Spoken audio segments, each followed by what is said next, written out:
नमस्कार। मैं नीरज अपनी एक कहानी लेकर प्रस्तुत हुआ हूँ। कहानी का नाम है रघुवीर की देशभक्ति। रघुवीर वह वीर था। रघुवीर वह वीर था जिसने पूरे देश में ही नहीं बल्कि पूरे विश्व में देशभक्ति का एक अद्भुत पताका फहराया था। वह सिर्फ एक वर्दी ही नहीं पहनता था। वो सपनों की हिफाजत करता था। उसकी चुप्पी में तिरंगा लहराता था और उसकी सांसों में बसी थी मातृभूमि। इंडो पाक सीमा पर लड़ते हुए उसने अपने प्राणों की आहुति दे दी, लेकिन दुश्मन के आगे घुटने न टेके। 10-10 बंदूकधारियों ने उसे घेर रखा था।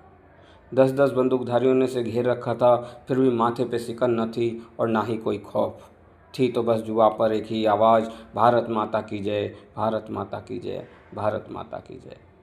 माँ ने घर से चलते वक्त रघुवीर से वचन लिया था कि भारत की अस्मिता खातिर लहू के एक एक कतरे को न्यौछावर कर देना, पर मेरी कोख पर देश से गद्दारी का कलंक न लगने देना। आज रघुवीर के सिर पर मौत तांडव कर रहा था। आंखों में क्रोध के अंगारे जल रहे थे और दिल में बदले की आग। रघुवीर हवा में तलवार भांजने लगा। एक साथ उसने सभी दुश्मनों से लोहा लिया और कुछ ही पल में देखते देखते कुछ के धड़ तो कुछ के हाथ पैर बेजान हो भूमि पर पड़े थे।